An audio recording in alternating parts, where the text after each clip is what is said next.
नमस्कार। प्राइम न्यूजमा स्वागत छ। म संगीता कटवाल। म रितासमा मुखिया। सुरु गरौं अहिलेसम्मका प्रमुख समाचारबाट। पूर्व शर्त पूरा नहुँदै एमसीसी परियोजना कार्यान्वयनको चरणमा। जग्गा प्राप्तिको काम निष्कर्षमा नपुग्दा अनिश्चित। 6 करोड अमेरिकी डलर नेपाललाई थप बोझ। कोशी प्रदेशमा राजनीतिक संकट, अदालतको आदेशसँगै बजेट विहीनताको खतरा। एमालेकै सरकार बन्ने ओलीको दाबी, संघीय संसद पनि बिजनेस नहुँदा प्रभावहीन। सडकमा पर्याप्त जेब्रा क्रस नहुँदा यात्रुलाई शास्ति। चालकहरूले चेतना र विवेक प्रयोग नगर्दा दुर्घटना बढ्दो। मापदण्डको पालना गराउन सडक डिभिजन कार्यालय उदासीन। अमेरिकी पूर्व राष्ट्रपति ट्रम्पले जर्जियाको जेलमा गरे आत्मसमर्पण। 20 मिनेटको छलफलपछि $2 लाख जमानत तय। ठगी सहितका 13 आरोप अस्वीकार। र महिला टी20 क्रिकेट प्रतियोगिताको तेस्रो खेलमा नेपाल घरेलु टोली मलेसियासँग 6 विकेटले पराजित। हारका बावजुद प्रतियोगिताको फाइनलमा प्रवेश।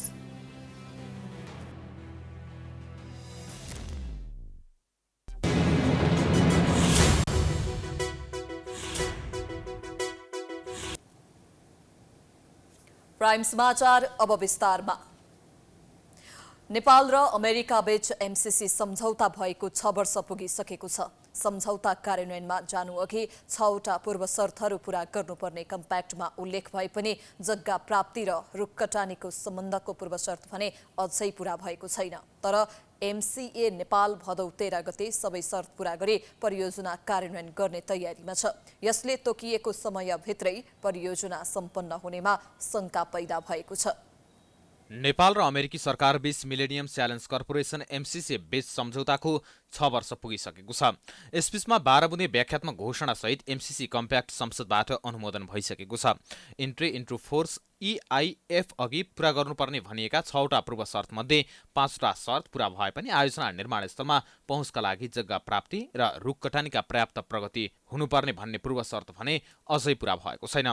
तर आगामी भदौ 13 गतेबाट परियोजना कार्यान्वयन गर्ने एमसीए नेपालको तयारी छ। EIF घोषणापछि 5 वर्षभित्रमा यो परियोजनाको काम सम्पन्न गरिसक्नुपर्ने कम्प्याक्टको शर्त रहेको अवस्थामा जग्गा प्राप्तिको काम सकाउने दाबीका बीच एमसीसी कार्यान्वयनको मिति गणना थाल्दा तोकिएको समयभित्रै सम्पन्न हुनेमा शंका पैदा भएको छ। एउटा मात्रै चाहिँ एक्सेस फर द ल्यान्डको विषयमा चाहिँ फाइनल भएको छैन। तर पनि के हुन्छ भने त्यो पनि केही हदसम्म हामीले आइडेन्टिफाई गरिसकेको छ, सूचना निकालिसकेको छ हैन।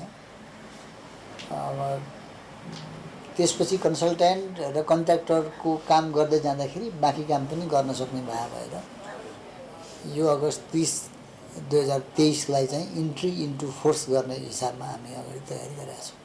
एमसीसी अन्तर्गत निर्माण हुने प्रसारण लाइन आयोजनालाई राष्ट्रिय गौरवको आयोजना घोषणा गर्नुपर्ने, विद्युत नियमन आयोग ऐन बनाउनुपर्ने, प्रतिनिधि सभाबाट कम्प्याक्ट अनुमोदन हुनुपर्ने लगायतका 5वटा पूर्व शर्तहरू पूरा भइसकेका छन्। एमसीसी सम्झौता कार्यान्वयनमा जाने दिनको अवसर पारी एमसीसीकै प्रमुख कार्यकारी अधिकृत एलिस अल्ब्राइट र कम्प्याक्ट अपरेसन विभागका उपाध्यक्ष क्यामरुन अल्फोडे नेपाल भ्रमण गर्ने तयारीमा छन्। विद्युत प्रसारण आयोजनाका लागि कुल 1471 हेक्टर र नुवाकोटमा निर्माण गरिने रातामाटे सब स्टेसनका लागि करिब 20 हेक्टर क्षेत्रफल जग्गा आवश्यक पर्छ। प्रसारण लाइनमा पर्ने करिब 856वटा विद्युत प्रसारण टावर बनाउन 104 हेक्टर जग्गा आवश्यक पर्नेछ भने भोगाधिकार क्षेत्र अन्तर्गत 1347 हेक्टर जग्गा रहेको छ।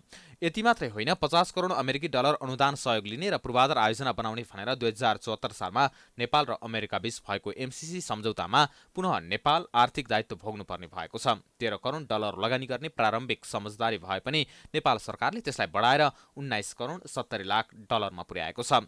यसरी परियोजनामा हालको विनिमय दर अनुसार करिब 92 अर्ब रुपियाँ खर्च हुने देखिएको छ। यस्तो भयो, अब आयोजना समयमै नबनेपछि लागत बढ्दै जान्छ हैन। उसको लिमिटेड छ, मलाई लाग्छ $500 मिलियन बन्ने छ क्या। त्योभन्दा बढी लागेको त अब हामीले खर्च गर्न नमिल्ने भयो। त्यो माथि जग्गा प्राप्तिको विषय, ल्यान्डको कुराहरू, यी विषय त नेपालले नै बिहोर्नुपर्ने विषय छ। सम्झौतामा पनि त्यो उल्लेख छ। त्यही अनुसार बढ्छ। अब यो त पछिल्लो पटक थपिएको 6 करोड 70 लाख अमेरिकी डलर निर्माणको प्रक्रियामा रहेको न्यू बुटोल गोरखपुर प्रसारण लाइनको नेपालतर्फको खण्ड र 3वटा सब स्टेसनमा क्षमता बढाउन थप रकम खर्च हुन लागेको छ। प्रसारण लाइनको भारतीय सीमासम्मको 18 किलोमिटर प्रसारण लाइन पहिलो एमसीसी कम्प्याक्टमा राखिएको भए पनि बीचमा त्यो झिकिएको र पछि फेरि कम्प्याक्ट अन्तर्गत नै कार्यान्वयन गर्ने निर्णय भएको नेपाल विद्युत प्राधिकरणको भनाइ छ। उक्त प्रसारण लाइनका लागि 1 देखि 1.5 अर्ब बराबर लाग्ने अनुमान प्राधिकरणको छ।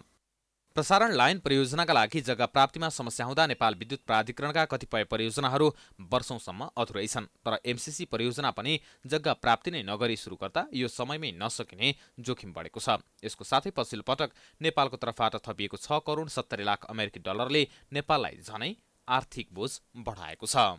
सर्वोच्च अदालतले कोशी सरकारलाई दीर्घकालीन महत्त्वको काम नगर्न आदेश दिएपछि बजेट बेन्ताको खतरा बढेको छ। मुख्यमन्त्री उद्धव थापाले लिएको विश्वासको मतको वैधानिकतामा प्रश्न उठाउँदै परेको रिटमा सुनवाई गर्दै सर्वोच्च अदालतले दीर्घकालीन असर पर्ने र नीतिगत प्रकृतिका काम नगर्न आदेश दिएसँगै कोशी प्रदेश थप राजनीतिक सङ्कटका साथै आर्थिक सङ्कटमा फँसेको छ। सर्वोच्च अदालतले कोशी प्रदेश सरकारका मुख्यमन्त्री उद्धव थापाले लिएको विश्वासको मत संविधान सम्मत मान्न नसकिने देखिएको भन्दै दीर्घकालीन प्रकृतिका निर्णय नगर्न अन्तरिम आदेश दिएसँगै प्रदेशमा राजनीतिक सङ्कटका साथै आर्थिक सङ्कट पनि देखिएको छ। अदालतले दिने अबको फैसलामा उद्धव थापा नेतृत्वको सरकार ढल्ने निश्चित जस्तै छ। तर त्यसपछि बन्ने सरकार संविधानको धारा 168 को उपधारा 2 वा 3 मध्ये कुन अनुसार बन्छ भन्ने प्रश्न भइसकेको छैन। अदालतले उपधारा 3 अनुसार परमादेश दिँदै मुख्यमन्त्रीमा एमाले संसदीय दलका नेता हिक्मत कुमार कार्कीलाई नियुक्तिको आदेश देला वा नदेला त्यो दुविधा पनि कायम छ। यस्तै बैठक सञ्चालन गर्ने समयमा बिरामी भई उपचारका लागि काठमाडौँ गएकी उपसभामुख सृजना दनवार नहुँदा अबको प्रदेशसभा बैठक कसले सञ्चालन गर्ने लगायतको विषय अन्यल छ। यदि कार्कीलाई मुख्यमन्त्री बनाउन परमादेश दिए पनि उनको सरकार पनि 30 दिनभन्दा धेरै टिक्ने देखिँदैन, किनकि प्रदेशमा एमाले गठबन्धनको मत 46 मात्रै छ। सत्ता गठबन्धनसँग अहिले पनि बहुमत अर्थात् 47 सांसद कायमै छन्। 47 सांसद हुनेले सरकार बनाउन विश्वासको मत पाउन नसकेको अवस्थामा 46 सांसद भएको एमाले नेतृत्वको सरकारले विश्वासको मत पाउने सम्भावना छैन। प्रदेशका दलहरूले समीकरण फेरबदल नगरेसम्म कोशी प्रदेशमा स्थिर सरकार बन्ने अवस्था देखिँदैन। दलहरूबीच नयाँ ढङ्गले सहमति नभएमा संविधानको धारा 168 को उपधारा 5 मा पुग्ने वा मध्यावधिबाट अर्को प्रदेशसभा गठन गर्ने भन्ने विकल्प मात्रै देखिएको छ। यसअघि एमाले नेतृत्वको सरकारले ल्याएको बजेट अध्यादेशको 2 दिनभित्र प्रतिस्थापन विधेयक नल्याएमा वा नयाँ अध्यादेश नल्याएमा कोशी सरकार बजेट होलिडेको स्थितिमा पुग्नेछ। सर्वोच्चको आदेशपछि बजेट होलिडेको स्थितिमा पुगेको सत्ता पक्षको भनाइ छ। उता प्रमुख प्रतिपक्षी नेकपा एमालेका अध्यक्ष केपी शर्मा ओलीले कोशी प्रदेशमा एमालेको नेतृत्वमा सहमतीय सरकार बन्ने दाबी गरेका छन्। ओलीले कोशी प्रदेशमा नेपाली कांग्रेस जस्तो लोकतान्त्रिक पार्टीले संविधान उल्लङ्घन गरेकोमा दुःख लागेको भन्दै अब एमालेको नेतृत्वमा सहमतीय सरकार बन्ने दाबी गरेका हुन्। अस्थिरताको परिस्थिति निर्माण होस् त्यस्तो खालको प्रयासहरू भइरहेको छ।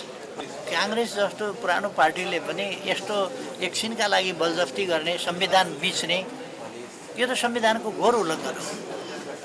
यद्यपि माओवादी पार्टी भनेको संविधान नमानेर हतियार उठाएर हिंसा मचाएर हिँड्या पार्टी, त्यसले संविधान मानेन भन्ने ठुलो कुरो हो। अहिले संविधान मान्छु भनेको थियो, फेरि मानेन। तर कङ्ग्रेसले त मान्नु पर्थ्यो नि, कमसेकम कङ्ग्रेसले पनि मानेन। गत 32 जेठमा तत्कालीन मुख्यमन्त्री हिक्मत कुमार कार्कीले ल्याएको बजेट अध्यादेश 14 असारमा प्रदेशसभामा पेश गरेको थियो। प्रदेशसभामा पेश गरेको 60 दिनभित्र प्रतिस्थापन विधेयक नल्याए उक्त अध्यादेश निष्क्रिय हुने संवैधानिक व्यवस्था छ। तर मुख्यमन्त्रीले विश्वासको मत लिँदा सभामुखले पनि मत दिएको विरोधमा एमाले र राप्रपाले प्रदेशसभामा नाराबाजी गरेपछि प्रदेशसभा अनिश्चितकालका लागि स्थगित गरिएको छ र बुधबार सरकारले अध्यादेशबाटै अर्को बजेट ल्याउन प्रदेशसभाको अधिवेशन अन्त्य गरेको छ। त्यही बेला सर्वोच्चले दीर्घकालीन असर पर्ने र नीतिगत प्रकृतिका निर्णय नगर्न आदेश दिएपछि अध्यादेश ल्याउन पनि सरकारलाई अप्ठ्यारो परेको छ। सत्ता साझेदार दलहरूले सर्वोच्चको आदेशपछि प्रदेशमा बजेट होलिडेको अवस्था आएको बताउँछन्। भदौ 10 गतेबाट अध्यादेशको समय सकिँदैछ। अदालतले 15 गतेबाट नियमित सुनवाईका लागि बोलाएको छ। यता एमालेले सर्वोच्चको आदेश अनुसार सरकारले बजेट अध्यादेश ल्याउन नमिल्ने बताउँदै आएको छ। सरकारले हरेक वर्ष आम्दानी र खर्चको अनुमानसहितको बजेट प्रदेशसभामा पेश गर्छ। उक्त बजेट प्रदेशसभाबाट पारित भएपछि सरकारले त्यसै अनुसार खर्च गर्न पाउँछ। प्रदेशसभाबाट पारित नभएको अवस्थामा भने सरकारले बजेट खर्च गर्न पाउँदैन। यसलाई नै बजेट होलिडे भनिन्छ। व्यवस्थापिका संसद कानून तथा नीति निर्माण गर्ने र जनताका जल्दाबल्दा समस्या समाधान गर्ने थलो हो। तर संसद कानून निर्माण भन्दा पनि सत्ताको जोड घटाउ तथा सत्ता सङ्घर्षको टकरावमा फस्दा सरकारले संसदलाई बिजनेस दिन सकेको छैन। विपक्षी एमालेको कारण 1 महिना सदन बिना प्रयोजन अवरुद्ध भयो। यसले पनि जनताका समस्याको बारेमा संसद गम्भीर छैन भन्ने सन्देश प्रभाव भएको छ। सरकारले संसदलाई बिजनेस नदिएका कारण बिहीबारको संसद बैठक पनि निर्वाचन आयोगको प्रतिवेदन पेश भएसँगै भदौ 12 गतेसम्मका लागि स्थगित भएको छ।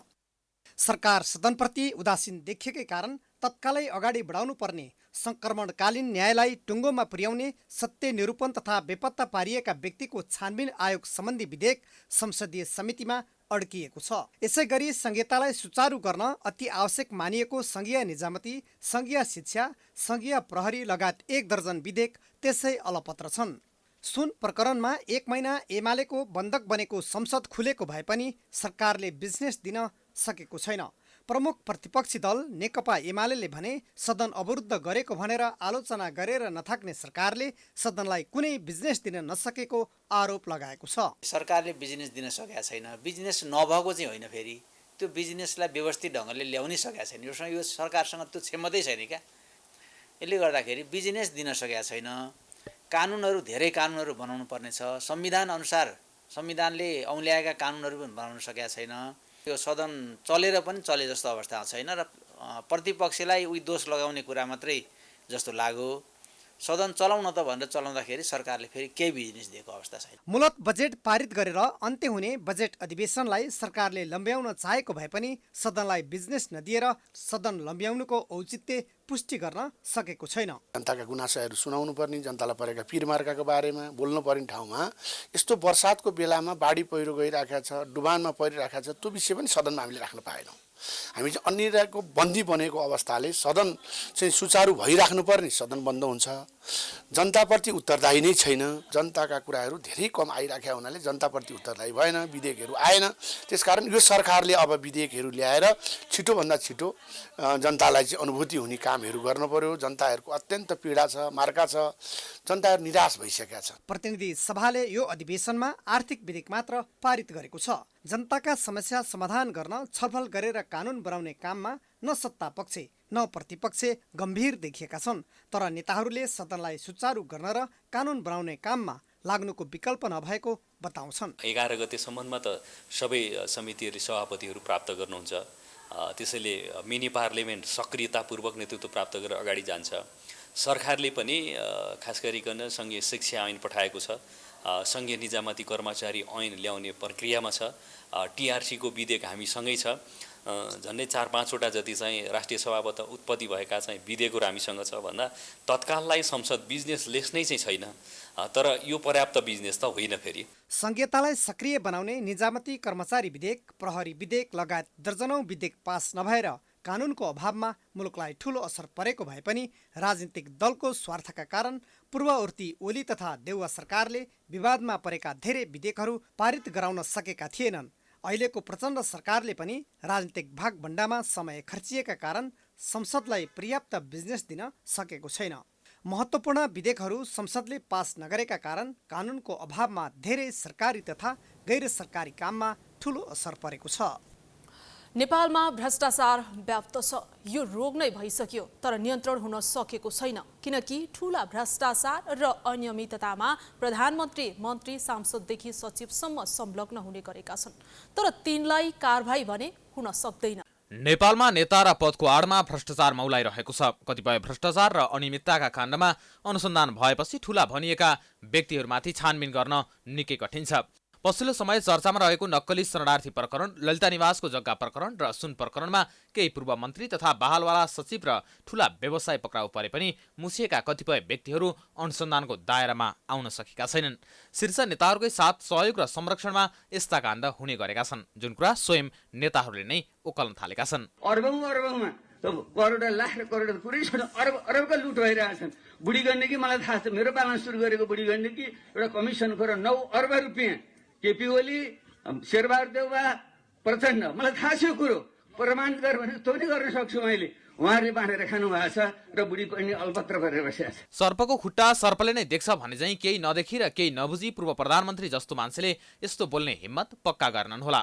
त्यसो त बुढी गण्डकको विषयमा आजसम्म नभएको छानबिन र प्रचण्ड, केपी ओली, शेरबहादुर देउवाले मुख खोल्न नसक्नुले पनि अनियमितता छ कि भनेर आशंका गर्ने ठाउँ छ। दर्जनौं काण्ड छन् जसमा नेताहरूकै नाम जोडिने गरेको छ। केही छानबिनका क्रममा छन्, केही आजसम्म पनि दराजमा थन्किएका छन्। बालुवाटार जग्गा प्रकरण होस् वा गृहबन्धु टे स्टेट, नक्कली शरणार्थी काण्ड होस् वा वाइडबडी खरिद काण्ड, यति र ओम्नी होस् वा लडाकु शिविरमा भएको घोटाला नै किन नहोस्, ठूला काण्डमा नेताहरूकै नाम मुछिएको छ। एनसेलको लाभकर प्रकरणदेखि सुडान काण्डमा विभिन्न नेताहरूको नाम मुछिएको थियो, जुन प्रकरणमा कसैलाई कारबाही भएको छैन। यी सबै प्रकरणमा दलहरूबीच सहमतिमै अनियमितता भएको देखिन्छ, तर नेताहरू नै नेताहरूलाई निर्दोष भन्दै अभिव्यक्ति दिनमै व्यस्त छन्। ललिता निवास जग्गा काण्डमा हाम्रो पार्टीका अध्यक्षलाई फसाउने प्रयास गरियो। माधव नेपालले भ्रष्टाचार गर्यो भनेर यो दुनियाँमा कसैले पत्याउँछ? माधव नेपाललाई पनि अल्झाइदिने हो भने, बल्झाइदिने हो भने, अलिकति चाहिँ आरोपित गरिदिने हो भने मनोबल खस्किएला, एकीकृत समाजवादी कमजोर होला र यो गठबन्धन पनि कमजोर होला भन्ने षड्यन्त्रका साथ आएको त्यो षड्यन्त्र चकनाचुर हुन्छ। हिजोका दिनहरूमा जस्तै त्यस्ता अनेकौं षड्यन्त्र हामी चिर्न, ती षड्यन्त्रको प्रतिवाद गर्न, ती षड्यन्त्र पराजित गर्न हामी सक्षम छौँ। सरकार चलाउनेहरूले कैयौं निर्णय देश र जनतालाई लाभ हुने भन्दा माफिया र तस्करलाई फाइदा पुग्ने गरी गरेको देखिन्छ। तर यस्तो विषयमा न छानबिन हुन्छ न त सहजै कारबाही प्रक्रिया नै अगाडि बढ्छ। बरु यस्ता विषयलाई दलहरूले मिलिजुली ढाकछोप गर्ने गरेको पाइन्छ। यस्ता कैयौं काण्डहरूमा टिप्पणी उठाउने कर्मचारीलाई फसाउने र निर्णय गर्ने मन्त्रीहरूलाई जोगाउने गरेको पाइन्छ। जस्तै राजनीतिक संरक्षणमै आयल निगम जग्गा खरिद प्रकरणमा आर्थिक अनियमितता भएको थियो। त्यति बेला निगमका प्रमुख गोपाल खड्का विरुद्ध मात्रै मुद्दा दायर भयो। मन्त्री र सञ्चालक समितिका अध्यक्ष र सदस्यहरूले उन्मुक्ति पाए। यसरी हरेक ठूला काण्डलाई सकेसम्म ढाकछोप गर्ने र बाहिर आइहाले पनि राजनीतिक दलका नेताहरूलाई उन्मुक्ति दिने खेल खेल्ने गरेको पाइन्छ। सरकारको नेतृत्व गरेको 8 महिना पुग्दै गर्दा प्रधानमन्त्री पुष्पकमल दाहाल प्रचण्ड आफ्नै कर्मका कारण अप्ठ्यारो मोडमा पुगेका छन्। यसबीचमा उनलाई समर्थन गर्ने दल तथा सांसदहरूको संख्या मात्र घटेको छैन, सरकारमै रहेका दलहरूको समेत विश्वास गुमाउन पुगेका छन्। त्यसमाथि मिनी गठबन्धनको रूपमा समाजवादी मोर्चा गठनको तयारीमा लागेपछि प्रधानमन्त्रीले काशी जान कुत्तीको बाटो प्रयोग गरेको भन्दै आलोचना हुने गरेको छ। प्रधानमन्त्री पुष्पकमल दाहाल प्रचण्डले तेस्रो पटक सत्ताको बागडोर सम्हालेको भदौ 10 गते 8 महिना पुग्दैछ। तर यस अवधिमा उनको आफ्नै व्यवहारले सहकर्मीहरू तितर बितर हुने अवस्थामा छन्। पहिलो पटक 26 पुसमा विश्वासको मत लिँदा 79% मत पाएका उनले दोस्रो पटक 6 चैतमा विश्वासको मत लिँदा 34% कम मत पाए। अर्थात् 26 पुसमा उपस्थित 270 सांसद मध्ये 268 जनाको साथ पाएका उनले 6 चैतमा 172 सांसदले मात्र मत दिए। दोस्रो पटक विश्वासको मत लिँदा उनलाई कांग्रेस, राष्ट्रिय स्वतन्त्र पार्टी, जनता समाजवादी पार्टी, नेकपा एकीकृत समाजवादी, जनमत पार्टी, लोकतान्त्रिक समाजवादी पार्टी, नागरिक उन्मुक्ति पार्टी, राष्ट्रिय जनमोर्चा 3 जना स्वतन्त्र सांसदले विश्वासको मत दिएका थिए। तर हाल रासोपाले समर्थन फिर्ता लिइसकेको छ भने जसपा, जनमत र नागरिक उन्मुक्ति पार्टी सरकारसँग असन्तुष्ट रहँदै आएका छन्। निश्चित रूपमा प्रजातन्त्रलाई सबैलाई मिलाएर लिन चाहिँ गाह्रो नै छ। व्यागतको धारिन पुग्ने भन्छ नि, त्यस्तै नै छ। तपाईँले भने जस्तो फेरि जनस्तरमा चाहिँ जनता तर्फबाट चाहिँ प्रशंसा नै छ। म त सकारात्मक काम गरिरहनु भएको छ भन्ने नै परेको छ। यो सरकारमा जोडिएका छन्, गठबन्धनमा जोडिएका छन्, घटेको छन् भन्ने कुरा छ। उहाँहरूको पनि विभिन्न आकाङ्क्षाहरू हुने भयो। कतिपय त नयाँ दलहरू पनि छन्, उहाँहरूको नयाँ आकाङ्क्षा, नयाँ चाहना पनि हुने भएको। त्यस कारणले गर्दाखेरि पनि प्रचण्ड कमरेडलाई, अहिलेको सम्माननीय प्रधानमन्त्रीज्यूलाई यो मिलाउन चाहिँ गाह्रो यी कारणले गर्दै भएको छ। त्यसो त प्रचण्ड सरकारले 8 महिनाको अवधिमा गरेका कामबाट नेपाली कांग्रेस र एकीकृत समाजवादी पनि खुसी छैनन्। नक्कली शरणार्थी प्रकरणदेखि ललिता निवास र सुन प्रकरणसम्म आउँदा सरकार प्रचारमुखी भएको र कुनै पनि प्रकरणको निष्पक्ष अनुसन्धान नभएको तथा आफ्ना पार्टीका नेताहरूलाई अनावश्यक संरक्षण गरेको आरोप प्रचण्डमाथि लाग्दै आएको छ। गठबन्धनको नेतृत्वमा नै देशमा केही राम्रो हुने सम्भावना छ। त्यसो भएर राम्रो हुन थालेको हुनाले एक थरी मान्छेहरू आतंकित छन्, विक्षिप्त छन्। के गरी यो गठबन्धन ढलाउने, के गरी यो प्रचण्डको नेतृत्वको सरकार सिद्ध्याउने भनेर रात दिन धुप हालेर हिँडेका छन्। हेर्नु भएको छ नि, तपाईँले देख्नु भएको छ। राम्रो गरे बापत म आफैले विशेष ध्यान दिएर सुन पक्रिनु लगाइयो तस्करीको। अहिले त पक्रे बापत दण्डित हुन पर्ला जस्तो, बरु छोडेको भए केही हुने थिएन जस्तो। काङ्ग्रेस सभापति शेरबहादुर देउवाले त गठबन्धन बैठकमै प्रधानमन्त्री प्रचण्डसँग सरकारका पछिल्ला काम कारबाहीप्रति असन्तुष्टि जनाउँदै गृहमन्त्री फेर्न दबाब नै दिने गरेका छन्। गृहमन्त्रीले छानी काङ्ग्रेसका नेताहरूलाई फसाउन खोजेको र माओवादी नेताहरूलाई बचाएको उनको आरोप छ। त्यसैगरी जसपाले पनि गौर हत्याकाण्डका पीडितसँग गठबन्धनमा छलफल नै नगरी सहमति गरेको भन्दै प्रचण्डको विकल्प खोज्नुपर्ने सम्मका अभिव्यक्ति दिने गरेका छन्। ललिता निवासको अनुसन्धानप्रति माधव नेपालले असन्तुष्टि जनाइरहेका छन्। टिकापुर घटना जस्तो गम्भीर अपराधमा जेल जीवन बिताइरहेका रेशम चौधरीलाई छुटाएकोमा नागरिक समाजले असन्तुष्ट जनाइरहेको छ। गठबन्धनभित्रै मिनी गठबन्धनको रूपमा समाजवादी मोर्चा बनाएको भन्दै काङ्ग्रेस लगायत साना दल असन्तुष्ट रहँदै आएका छन्। सरकारमै रहेका दलहरू एकले अर्कालाई विश्वास गर्न नसक्ने अवस्था आएकोले सरकारको आगामी कदमको प्रभावकारिता र आयुबारे अनेक आशंका उब्जिएको छ। प्राइम समाचार जारी छ, हामी विश्रामपछि आउँछौं।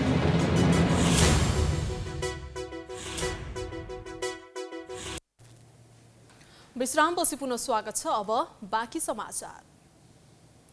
राष्ट्रिय प्रजातन्त्र पार्टी नेपालले राज संस्थाको पुनर्स्थापना सहित समृद्ध हिन्दू अधिराज्य नेपाल पार्टीको अबको गन्तव्य हुने घोषणा गरेको छ। 2 दिनसम्म चलेको पार्टीको केन्द्रीय समिति बैठकको निर्णय घोषणा गर्न शुक्रबार काठमाडौँमा आयोजित घोषणा सभालाई सम्बोधन गर्दै राप्रपा नेपालका अध्यक्ष कमल थापाले राज संस्था सम्बन्धी विगतको अवधारणालाई पुनर्विचार गरेर राज संस्थाको पुनर्स्थापना सहितको प्रजातन्त्र पार्टीको मूलभूत विचार हुने घोषणा गरेका हुन्।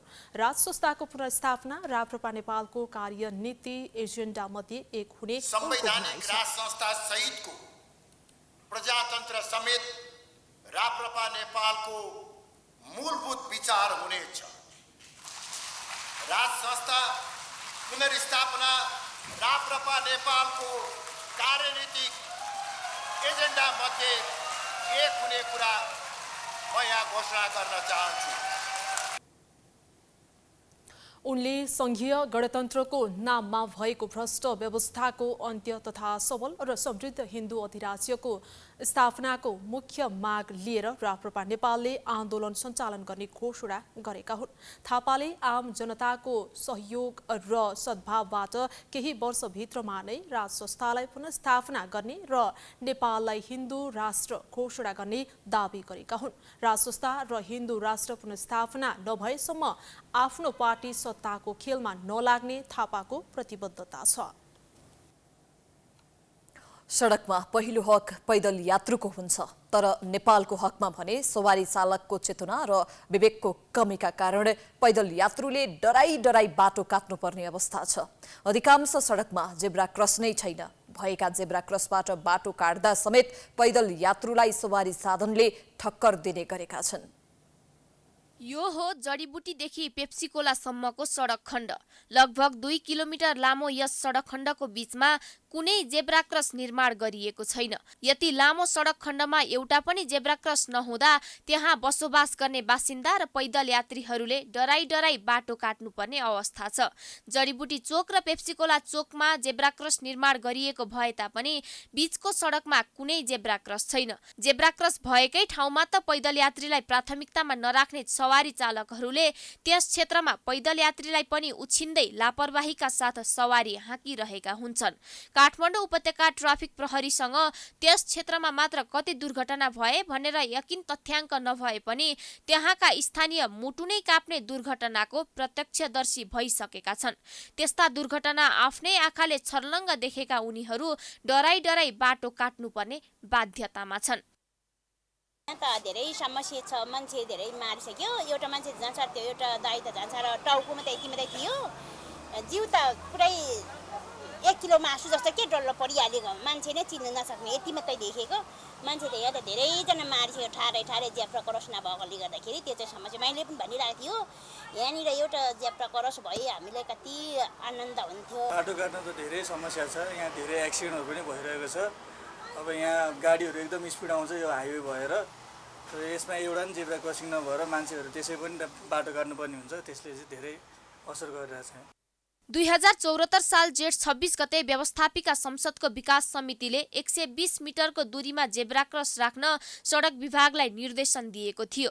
निर्देशन पाएपछि सडक विभागका तत्कालीन महानिर्देशक गोपाल सिग्देलले 15 दिनभित्र मापदण्ड अनुसार जेब्रा क्रस निर्माण गर्ने प्रतिबद्धता समेत गरेका थिए।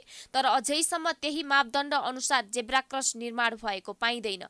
यता सडक डिभिजन कार्यालय काठमाडौँ भने जेब्रा क्रस निर्माण गर्ने कुनै मापदण्ड नभए पनि हरेक चोकमा र आवश्यकता अनुसार जेब्रा क्रस निर्माण गर्ने गरेको बताउँदै आएको छ। तर पैदल यात्रीका लागि अति आवश्यकता महसुस गरिएको कतिपय सडक खण्डमा जेब्रा क्रस निर्माणमा भने सरकारको ध्यान जान सकेको छैन। त्यसको मापदण्ड भनेर चाहिँ ठ्याक्कै कस्तो छ भने त्यसको साइज चाहिँ हुन्छ। जस्तो जेब्रा क्रसको स्ट्रिपको साइज चाहिँ 40 mm थिक अनि लेन्थ चाहिँ 6 मिटर अनि चौडाइ अल्टरनेट स्ट्रिपहरू राख्ने भन्ने हुन्छ।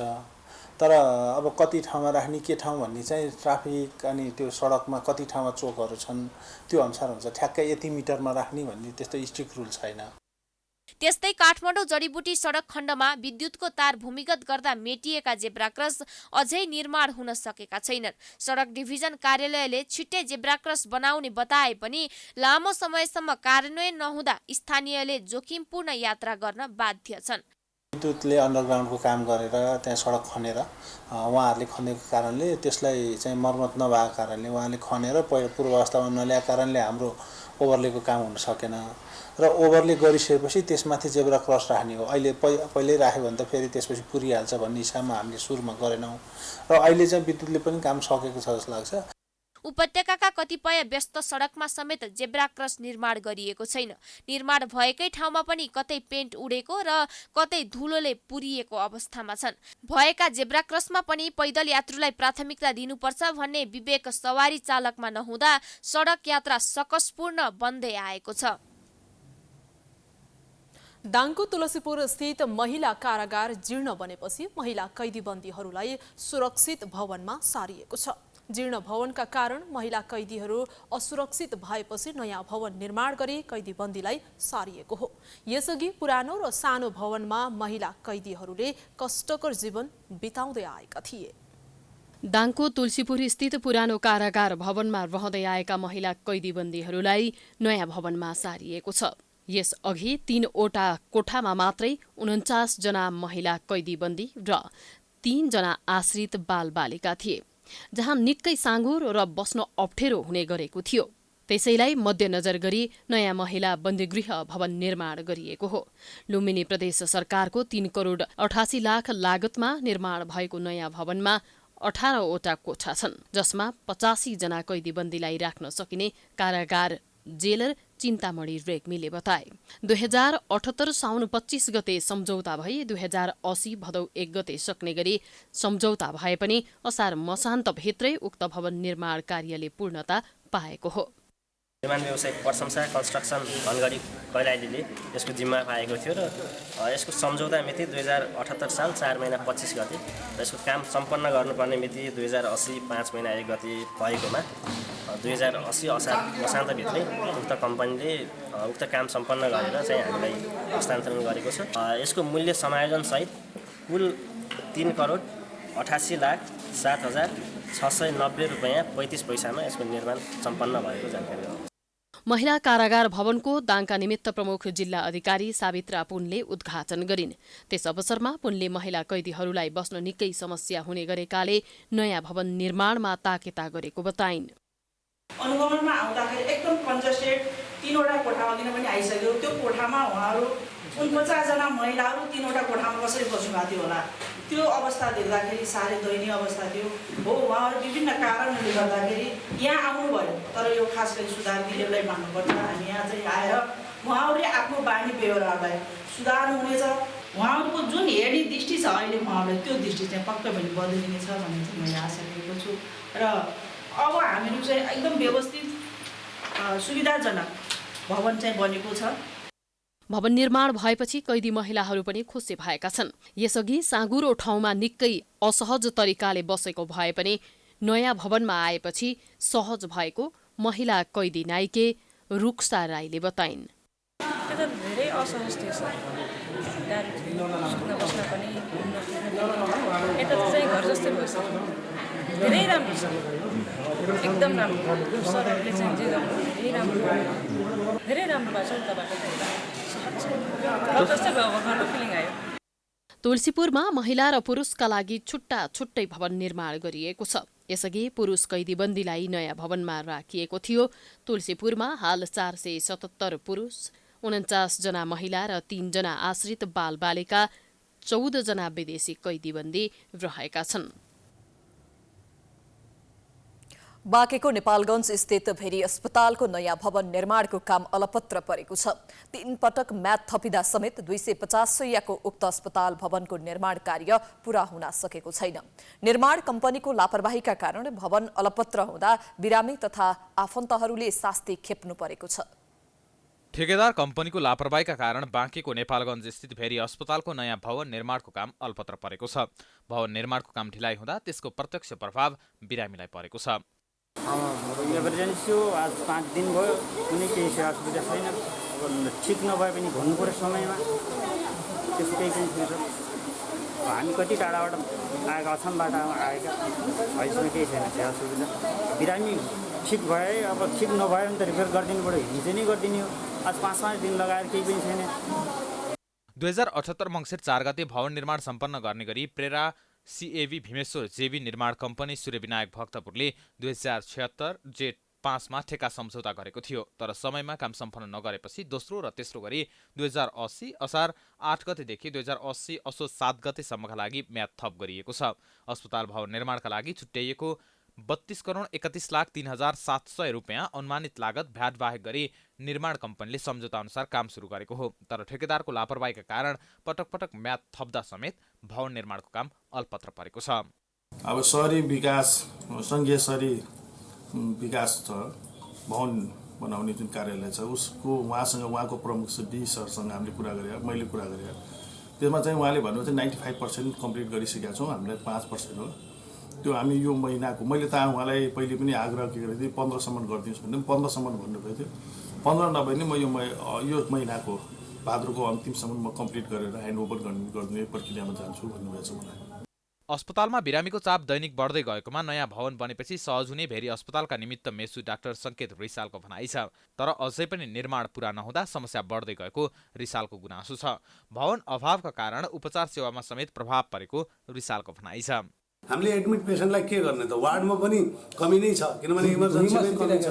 हो, तपाईँले आफै पनि भुइँमा सुतेको हेर्नुभयो, तर पनि हामीले सेवा जसरी हुन्छ हामीले दिन खोजेका छौँ र दिइरहेछौँ। तर हामीलाई एकदमै ठुलो समस्या अहिले भनेको के त भन्दाखेरि भने एउटा जनशक्तिको त आफ्नो त्यो पुरानै पाटो हो हैन। तर भवन निर्माण भएर भवन पनि हामीले छिटोभन्दा छिटो पाउन सक्यौँ भने चाहिँ हामीलाई अलिकति भए पनि यो भिडलाई चाहिँ हामीले सन्तुलन रूपमा चाहिँ सेवा दिन सक्थ्यौँ होला। कोभिडको 2 पटकको महामारीमा अपेक्षित गति लिन नसकेपछि नेपाल सरकारको निर्णय अनुसार नै निर्माण कम्पनीको म्याद थप गरिएको हो।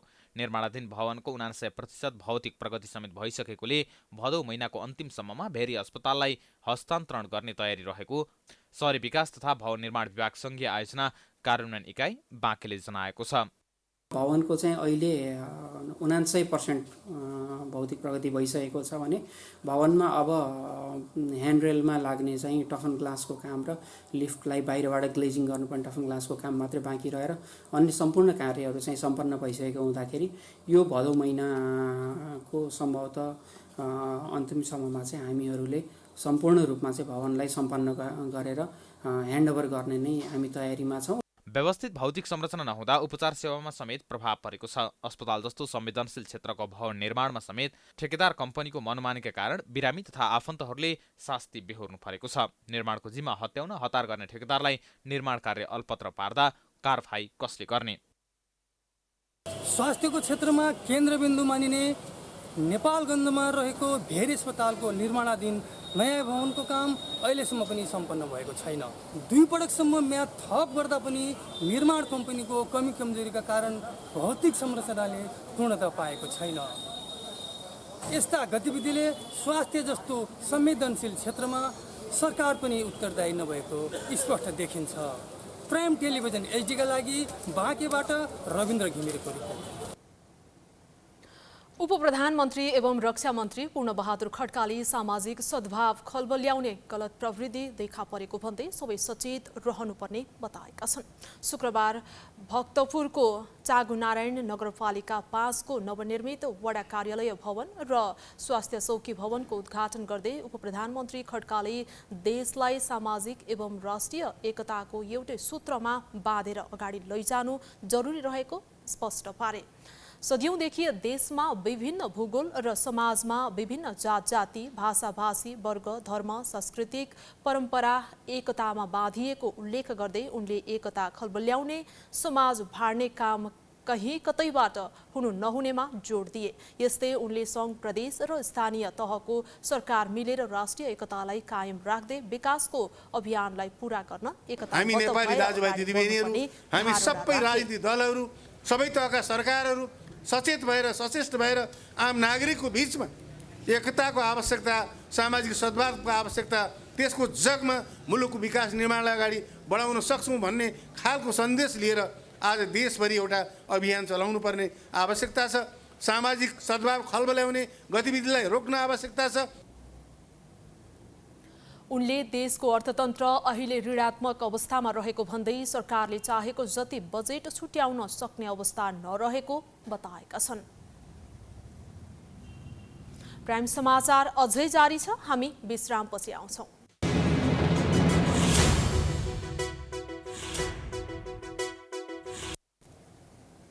विश्रामपछि पुनः स्वागत छ। अब बाँकी समाचार। जिल्ला प्रशासन कार्यालय सुनसरीले धरानमा निषेधाज्ञा जारी गरेको छ। जिल्ला सुरक्षा समितिको बैठकले आज राति 12 बजेदेखि भोलि राति 12 बजेसम्म निषेधाज्ञा लगाइएको हो। जिल्ला प्रहरी कार्यालयका अनुसार धरान प्रवेश गर्ने नाकामा कडाई गरिएको हो। धरान प्रवेश गर्ने मुख्य नाका तरहरा, नहडा, झण्डा चोक, फानबारी र भेडेटारमा सुरक्षा सतर्कता बढाएको छ। ती स्थानबाट प्रदर्शनका लागि आउनेहरूलाई धरान प्रवेशमा रोक लगाइएको प्रहरीले जनाएको छ। धरानमा गोरु काटेर खाएको र मन्दिर अगाडि चर्च बनाएको भन्दै केही हिन्दू समर्थकले शनिबार प्रदर्शनको आह्वान गरेका छन्, जसका कारण साम्प्रदायिक सद्भावमा असर पर्न सक्ने भएकाले प्रशासनले निषेधाज्ञा जारी गरेको हो। यद्यपि जिल्ला प्रशासन कार्यालय सुनसरीले निकालेको सूचनामा भने डेङ्गु संक्रमण बढिरहेको र जनस्वास्थ्य आपतकालीन अवस्था क्षेत्र घोषणा गर्ने गरी सम्बन्धित निकायमा सिफारिस गरिएको स्थितिमा सभा सम्मेलन गर्न निषेधाज्ञा जारी गरिएको उल्लेख छ। शिवपुरी नागार्जुन राष्ट्रिय निकुञ्ज पीडित सङ्घर्ष समितिले निकुञ्जले ओख्रेनी, मूलखर्क, तार्केभिर, चिसापानी, गागल, मणिचुर लगायतका क्षेत्रमा स्थानीय बासिन्दालाई विस्थापित गराउन खोजेको आरोप लगाएको छ।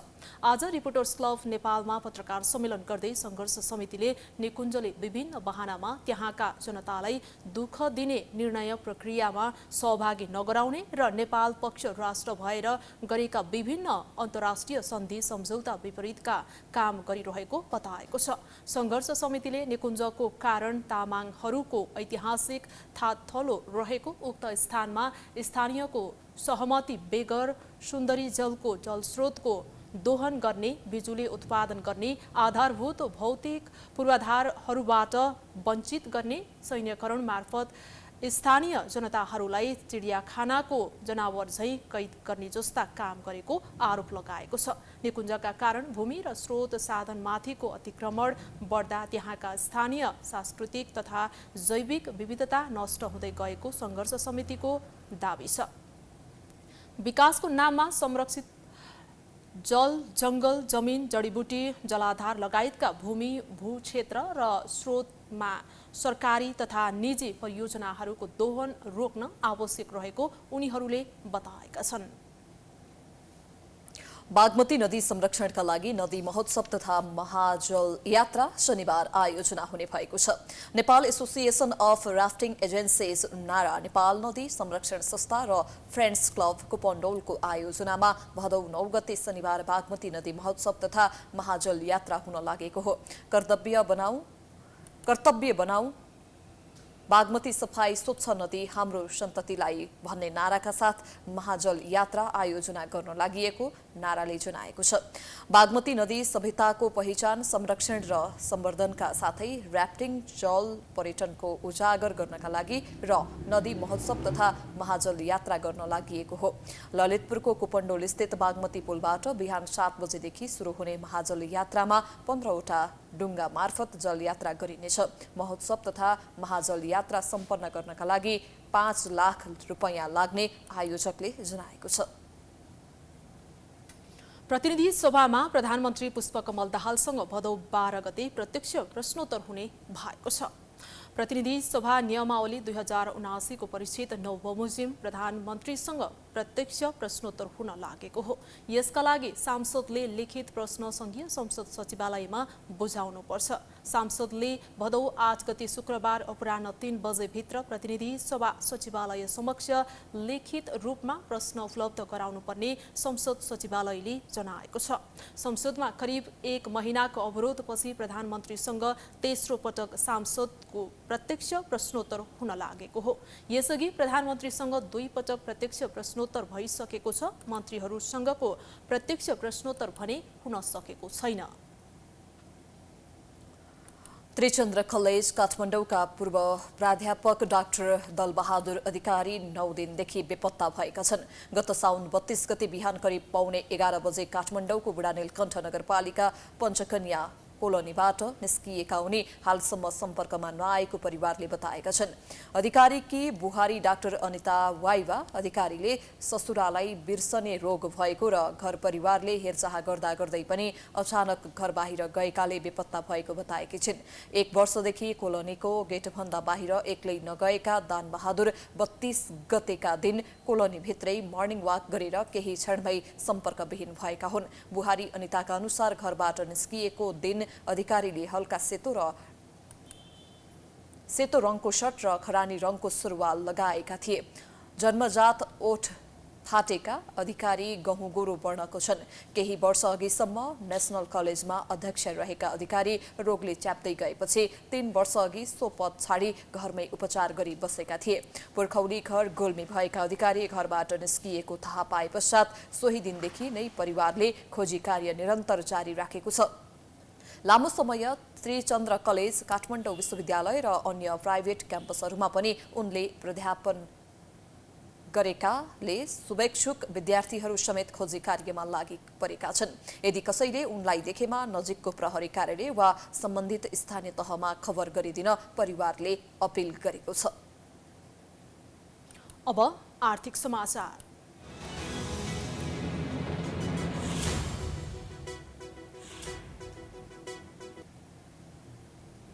प्रधानमन्त्री पुष्पकमल दाहाल प्रचण्डको अध्यक्षतामा लगानी बोर्डको 55औं बैठक सम्पन्न भएको छ। बैठकले 4वटा जलविद्युत परियोजनाका लागि 36 अर्ब 37 करोड रुपैयाँ बराबरको लगानी स्वीकृत गर्नुको साथै सर्वोच्च अदालतबाट जारी भएको आदेश कार्यान्वयनका लागि मन्त्री परिषद समक्ष प्रस्ताव पेश गर्ने निर्णय गरेको छ।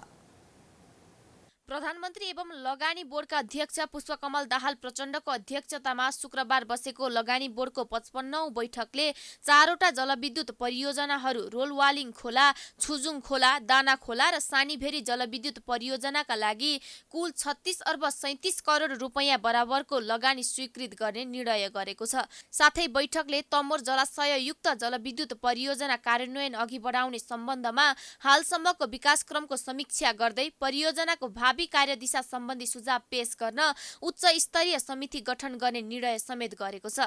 त्यस्तै दाङको राजपुर गाउँपालिकामा 245 मेगावाट र 20 मेगावाट ब्याट्री क्षमताको सौर्य ऊर्जा परियोजनाको अध्ययनका लागि डोल्पा हिमालयन इनर्जीलाई अध्ययन अनुमति पत्र दिने निर्णय बैठकले गरेको छ।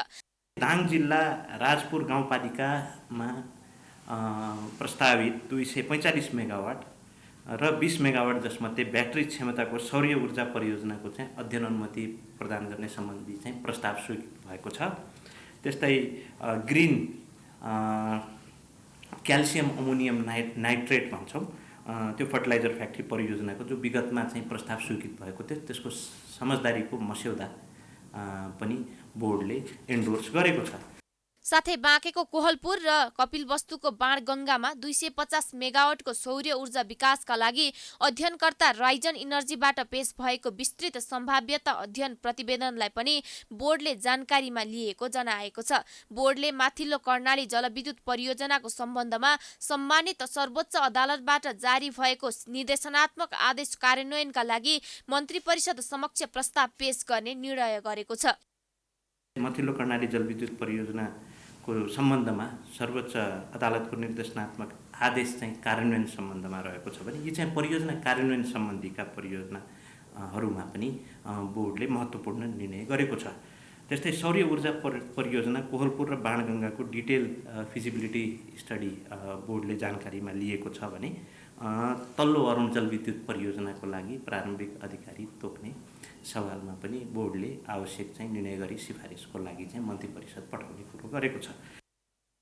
बैठकमा विभिन्न परियोजनाहरूको सम्बन्धमा गहन छलफल भई महत्त्वपूर्ण निर्णय भएको विचार व्यक्त गर्दै प्रधानमन्त्रीले आगामी दिनमा जलविद्युत परियोजनाहरूको परियोजना लागत निर्धारण गर्दा ब्याङ्केबल हुने गरी थप अध्ययन विश्लेषण गर्न, कार्यान्वयनमा रहेका परियोजना समयमा सम्पन्न गर्न आवश्यक समन्वय प्रगाढ बनाउन र लगानी स्वीकृति र परियोजना कार्यान्वयनमा रहेका प्रक्रियाहरूलाई छोट्याउँदै छिटो छरितो र परिणाममुखी कार्य सम्पादन गर्न सम्बन्धित सबै निकाय हरूलाई निर्देशन दिएका छन्। ग्लोबल इन्भाइरोमेन्ट फेसिलिटी GEF को 7औं विश्व सम्मेलनको प्लेनरी सेसनबाट नेपालका अर्थमन्त्री प्रकाश शरण महत उपाध्यक्षमा निर्वाचित भएका छन्। गणतन्त्र पानामाको प्रस्ताव तथा नेदरल्यान्डको समर्थनमा मन्त्री महत उपाध्यक्षमा निर्वाचित भएका हुन्। सम्मेलनमा देशको प्रतिनिधित्व गर्दै सहभागी मन्त्री महतले नेपालले कुल क्षेत्रफलको 45% वन संरक्षण गरी समग्र मानव समुदायको लागि स्वच्छ अक्सिजन प्रवाह गरिरहेको बताए। उनले दक्षिण एसियाका 1 अर्ब भन्दा बढी जनसङ्ख्याको लागि पुग्ने पानीको स्रोत नेपालमा रहेको विषय विश्व समुदायमा आकर्षण गराएका थिए। Climate funds and facilities need to be relied on country system. Program activities should be designed in such a way that results will be tangible and addresses need of the people, and significant resources would be invested in core project activities. जलवायु परिवर्तनले नेपाल विश्वको 10औं जोखिमयुक्त मुलुक भएको र पछिल्ला दिनहरूमा बाढी पहिरो, अति विशिष्ट सुक्खा साथै हिमताल विस्फोटको जोखिम समेत बढेको मन्त्री महतको भनाइ छ। फोन पे नेपालको सबैभन्दा ठूलो भुक्तानी सञ्चालकले फोन पे डिरेक्ट पैसा पठाऊ ठाउँको ठाउँ नामक अभियानको घोषणा गरेको छ। फोन पे को यस नयाँ अभियानले एक बैंकबाट अर्को बैंकमा पैसा ट्रान्सफर गर्नका लागि मोबाइल नम्बर र बैंकको नाम मात्र भए पुग्ने विषयमा ग्राहकहरूलाई सचेत गराएको छ। मोबाइल नम्बर भए पुग्छ भन्ने ट्यागलाइनमा आधारित यस अभियानले आफ्नो मोबाइलबाट पैसाको आदान प्रदान गर्दा कारोबार छिटो र सुरक्षित हुने कुरामा प्राथमिकता दिएको छ। भदौ महिनाभरि चलिरहने यस अभियानमा सहभागिता जनाउन ग्राहकहरूले फोन पे डिरेक्ट सुविधा प्रयोग गर्नुपर्ने शर्त लागू गरेको छ। अब खेलकुद समाचार।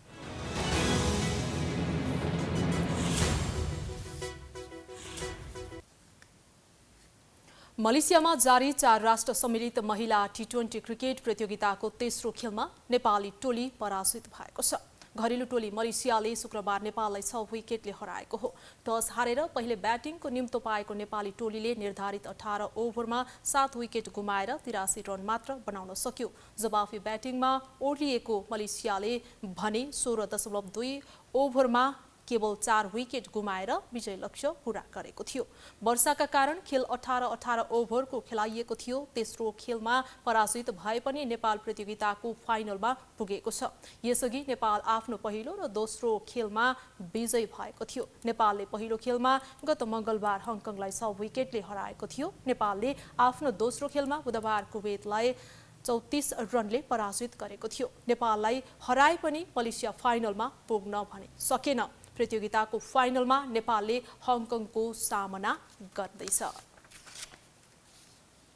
हामी प्राइम समाचारको अन्त्यमा आइपुगेका छौं। जाँदा जाँदै प्रमुख समाचार पुनः एकपटक। पूर्व शर्त पूरा नहुँदै एमसीसी परियोजना कार्यान्वयनको चरणमा जग्गा प्राप्तिको काम निष्कर्षमा नपुग्दा अनिश्चित। 6 करोड अमेरिकी डलर नेपाललाई थप बोझ। कोशी प्रदेशमा राजनीतिक सङ्कट, अदालतको आदेशसँगै बजेट विहीनताको खतरा। एमालेकै सरकार बन्ने ओलीको दावी, सङ्घीय संसद पनि बिजनेस नहुँदा प्रभावहीन। सडकमा पर्याप्त जेब्रा क्रस नहुँदा यात्रुलाई शास्ति। चालकहरूले चेतना र विवेक प्रयोग नगर्दा दुर्घटना बढ्दो। मापदण्डको पालना गराउन सडक डिभिजन कार्यालय उदासीन। अमेरिकी पूर्व राष्ट्रपति ट्रम्पले जर्जियाको जेलमा गरी आत्मसमर्पण। 20 मिनेटको छलफलपछि $2 लाख जमानत तय। ठगी सहितका 13 आरोप अस्वीकार। र महिला टी20 क्रिकेट प्रतियोगिताको तेस्रो खेलमा नेपाल घरेलु टोली मलेसियासँग 6 विकेटले पराजित। हारका बावजुद प्रतियोगिताको फाइनलमा प्रवेश।